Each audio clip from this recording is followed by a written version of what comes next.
Wife, 40 female, of 15 years, is almost certainly cheating on me, 40 male. On vacation with the kids. So I just kind of put the pieces together today that my wife has been cheating on me for about 3 or 4 months.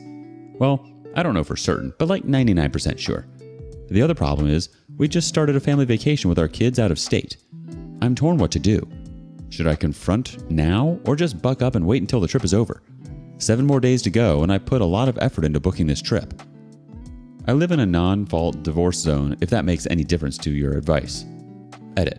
Thanks for the advice. So I'm going to try to keep it together for the vacation, try to gather concrete evidence, and start contacting a lawyer. I can see her texting him while we are doing family stuff, and I just want to grab her phone and throw it off a cliff.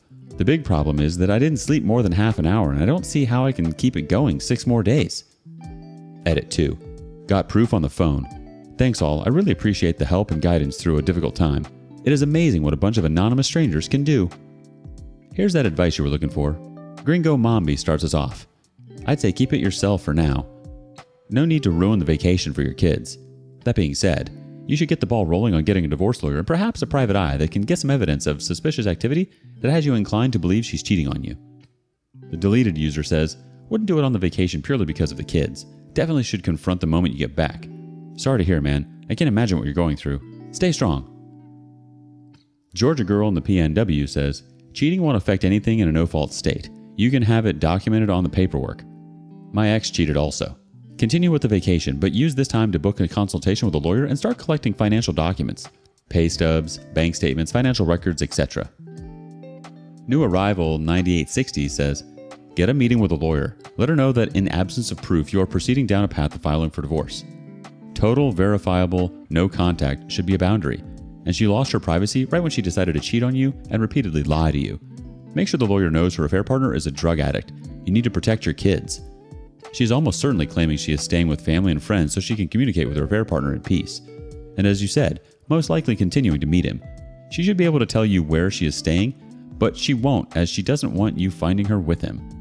Don't keep her secrets, but you can't count on what her family friend will do. This friend may in fact know about the affair already and be facilitating it. You also can't discount the possibility that this is a continuation of things that happened when he was her student, and that this is a long-term infidelity. First of all, I'm sorry, OP. A vacation is supposed to be a time to relax and kick back. You're going to need a vacation from your vacation. I think you're receiving some solid advice on waiting before you say anything.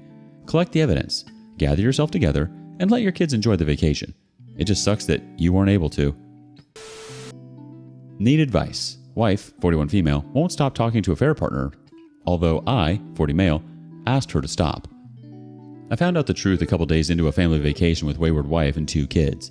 I posted previously in relationship advice about this. I kept things hush until we got back and had a confrontation with wayward wife after the kids were asleep. During the confrontation, she refused to admit she did anything wrong even though I was insistent that I knew something was going on. I somehow thought she would admit it, but she would not. I told her that I read her text and told her what I saw. Only then did she admit that she was having an affair. But she downplayed it by saying the affair partner was a drug addict. He was young, 25 male, and a former student of hers. She's a high school teacher. They shared an emotional connection because he lost a friend, and she lost her mother a couple of years ago, and admitted that it went too far, and it got physical, and she is ashamed. It seemed like she was genuinely sorry for what she did. So yes, full emotional affair and then physical affair. I said that I wanted her to cut it off if we have any chance of reconciliation. She did nothing that night as it was late and slept in a different room. The next day, I told her again that she has to cut it off and I want to witness it. She sent him a text message that was really short and said in the interest of my family we need to stop seeing each other. There was no response at that time. Pretty weak breakup in my opinion. She went to spend the night in an empty family friend's place as I said I needed space. No contact with affair partner that evening. Well, at least by phone or text. Barf. Next day, I asked if affair partner wrote back. She said no, he didn't write back and that he won't. I told her that I don't believe that he didn't write back and that I want proof they are over. She says she doesn't want to phone him because it is already over. She refuses to let me see her phone though, as that is obviously an invasion of her privacy. The next day she sends me a text saying she got a response from her affair partner with a snapshot of the text history. It was such a polite response. Okay, best of luck to you and your family. I'm certain this was a fabrication. I mean, who ends a passionate relationship like that? I was really hoping that reconciliation would be an option after initial confrontation, but this looks like full-on affair fog to me. I can't believe anything she tells me. I told her I don't buy that they can end it like that, so abrupt and polite, after the connection they had. She insists there is nothing else she can show me. I guess she is deleting her texts now, so perhaps that is true. She wants to spend the night at the family friend's place again as she feels suffocated staying in the house. I am certain they will meet. Looking for some advice or maybe reassurance on what I should do. I'm trying to arrange a meeting with a lawyer. Do I just let her do her thing and proceed with planning for divorce? Try to bust her in the act? Gather more evidence? Should I get the family friend involved? Not sure if I can even trust them as close to her family. I think the fact that she's deleting her messages and saying that she feels suffocated staying in the house is a red flag. I think I would continue planning for the divorce. I'd remain cautious. Update. My D-Day was just over a month ago, and I had my initial confrontation with Wayward Wife in the middle of July. My wife of 17 years then showed me a fake breakup text exchange with her 25-year-old affair partner and continued to talk with him. I knew it was true because I had the phone records, as people here suggested. I didn't want to disclose that fact just in case for some reason she saw the thread. So I continued to monitor, and she kept talking to affair partner quite a lot over the next 2 weeks, all while pretending to be working on reconciliation. And meanwhile, I had some time to contemplate what the heck I should do with my life. I was honest and said I didn't know if I wanted to reconcile or separate, but I was definitely leaning on the separate side. We've been sleeping in different rooms and staying in the same house with our kids. I've been trying to gray rock, but she really loves cornering me and trying to get me to talk. She was not doing a very good job at reconciliation. I sent her links recommended here about how cheaters can help heal their relationship, but she said it doesn't really apply, as the people it talks about did worse things than she did. And I found it way too one-sided. She continued to victim blame and kept telling so many lies. I told her I didn't believe the breakup, but she insisted it was over and didn't know how to prove it. I wonder why. I meanwhile started meeting a lawyer and individual counseling. So about a week ago, it was our wedding anniversary, and I was thinking that it would be a good symbolic gesture for confrontation number 2. She got me a card and left it by my bed in the morning, but I refused to touch it. I didn't want to read any lies. I didn't get anything because seriously, what the heck is there to celebrate? Later in the day, I just told her I made up my mind and I wanted to separate. I said, I know you've been talking with a affair partner. She said, no way, it's over and he's blocked. I said, did you know that I can see a record of every phone call and text message received and sent on your phone? I know for a fact that you are talking and texting to him for hours every day, including today on our anniversary. How am I to trust anything you ever say again? So she admitted it.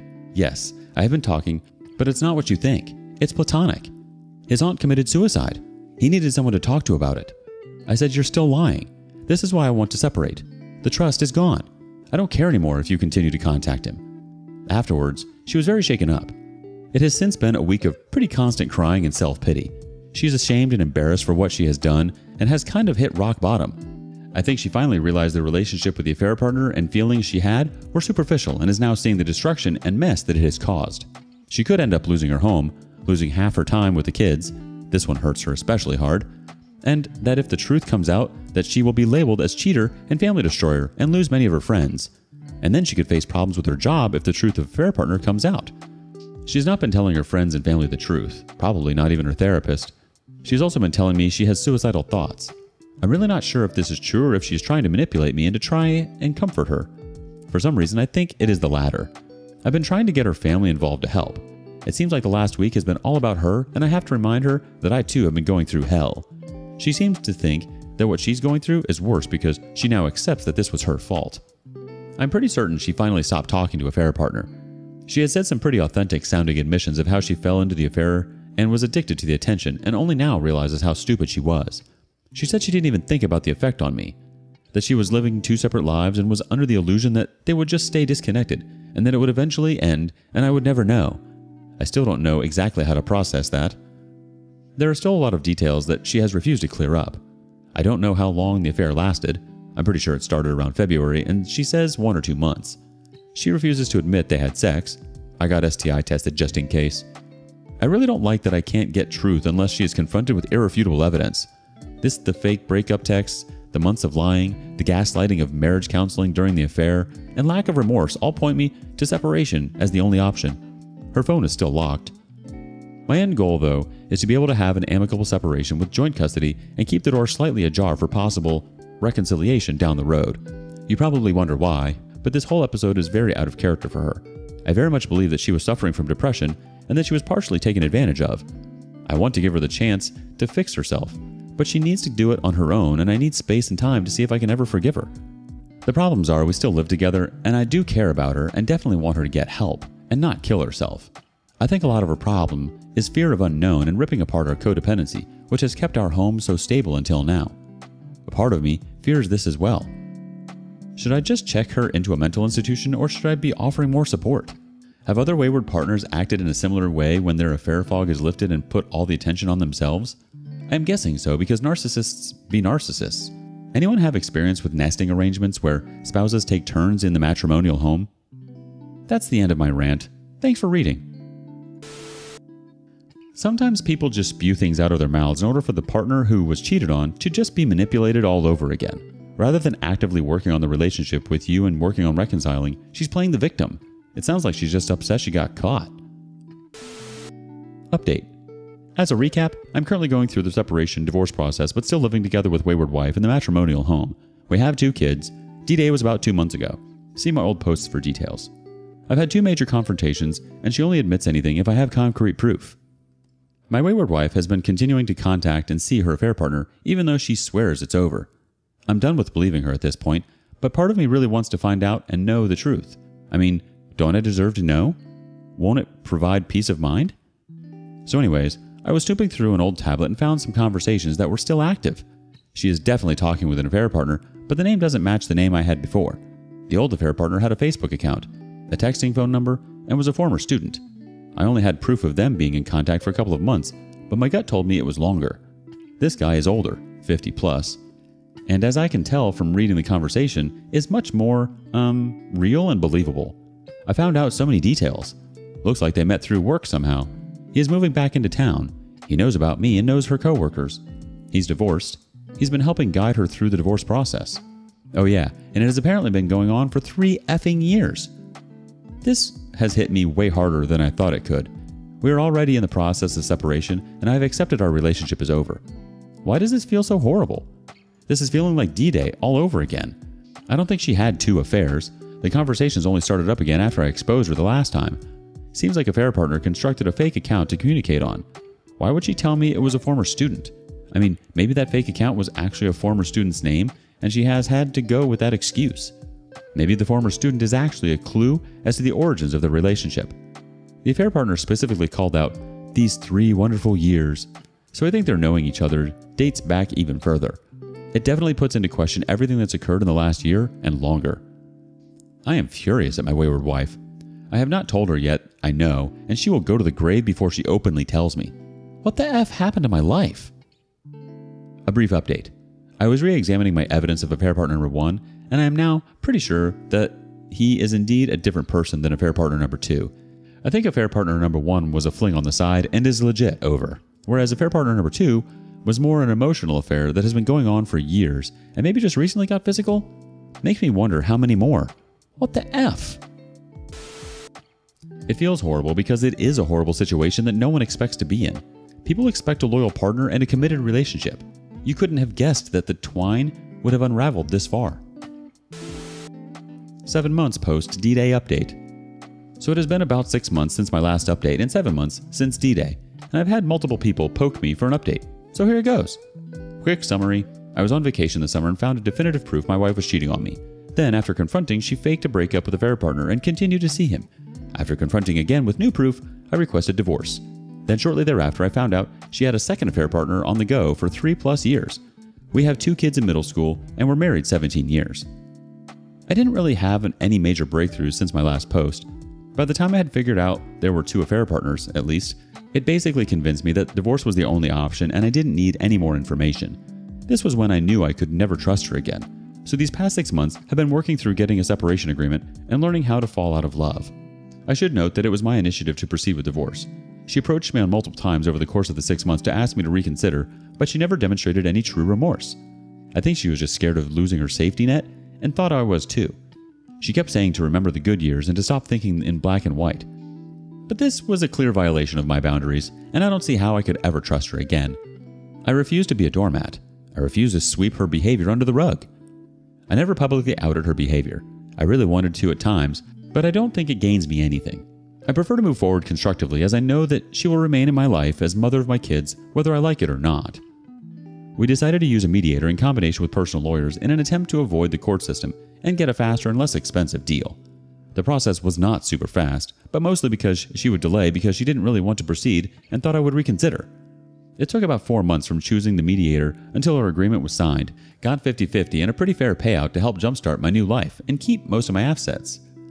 It did, however, require being amicable enough and willing to sit through and discuss issues without losing our temper. Mostly good on this front. We were living together the entire time, in separate bedrooms obviously, and I was making good use of the gray rock strategy and would avoid conversation unless absolutely necessary. After initially having problems with her continuing to go on nights out with friends at random without notice, we agreed upon an alternate night schedule so we could better plan our out-of-the-house activities. I used my time to start meeting up with some old friends, do old hobbies, and starting some new hobbies, basically working on myself. I had been keeping my eye on the real estate as we decided that she would buy me out of the home. Too much of the matrimonial home was full of her design decisions and stuff, and I didn't have a strong attachment to any of these things, so I felt it would be better for me to get a fresh start. Around the end of the year, it was evident that our agreement was really close, so I started seriously looking for a new place, and one came up on the market that was a perfect fit, in the same school zone, so I bought it, after consulting with a lawyer. The agreement was signed on January, and I moved into my new place in February. Talking with some friends who went through the courts, it sounds like I got out pretty easy. Waiting 2 to 4 years before an agreement seems pretty common here with crazy lawyer fees. It has been a pretty smooth adjustment to life on my own thus far. My head feels so much better not having to be in her presence every day. The kids are doing well and are excited to have a new place half the time. Breaking myself free of codependence after 20 years living together has not been as hard as I feared. I don't really care what my ex does anymore, although the day I moved out was super hard on her. She was such a wreck that she called me over to pick up some stuff I forgot, but it was actually a trap to talk to me. She confessed that she had seen affair partner number 1 the other day and that he owed her money, and she asked for it back and he attacked her and gave her a bruise on her arm. I told her I was sorry and that she should charge him with assault. I had to buy the kids some fast food as she basically could not function or feed them. I left afterwards back to my own place. I haven't heard any follow-up, so I don't think she did anything. I don't know what is real or not. I'm pretty sure my kids are safe when they are with her. She has not exposed them to anyone yet, and I was able to get that written into our agreement. My main interactions now with X are all kid-related and financial-related. Stuff like dropping off kids' extracurricular equipment weekly or sharing kids' expenses. I don't find myself reading the subreddit much anymore as I moved on to divorce subreddits, and now, more recently, dating subreddits. I think I may be ready to start dating again. I've been pursuing a few interests, and this has been exciting although not successful yet. I'm not sure if I even have time to date as I have been keeping super busy with my hobbies, but I feel very comfortable with myself and I don't know how to explain it, but it feels like I may be ready. The best way to explain it is that in my interactions with people, I no longer feel as though I'm faking my own happiness, and I think this makes it easier to connect with new people. So that is my update. Thanks to all who have commented on my previous posts. This community has done a phenomenal job of keeping my head straight through this entire process. Infidelity is such a brutal blow, but I honestly feel like I'm coming out of this as a better and stronger person than I was before. It sounds like you're well on your way, OP. I'm proud of you for saying that you refuse to be a doormat. I think that's such a remarkable act of self-love and self-respect. It's amazing how great we can feel and how life changes for the better when we're not around toxic people. You're in a whole new chapter of your life and it sounds like there's a lot of promise here. Feeling happy is wonderful when we aren't faking it, isn't it? Best wishes, OP. What do you think? Do you have a similar story? Let us know in the comments below. Like and subscribe and hit that notification bell so you don't miss out on our next video. We'd hate for you to miss out. If you want to listen to more stories from me, check out our lounge where I feature a larger variety of non-cheating related stories. See you there!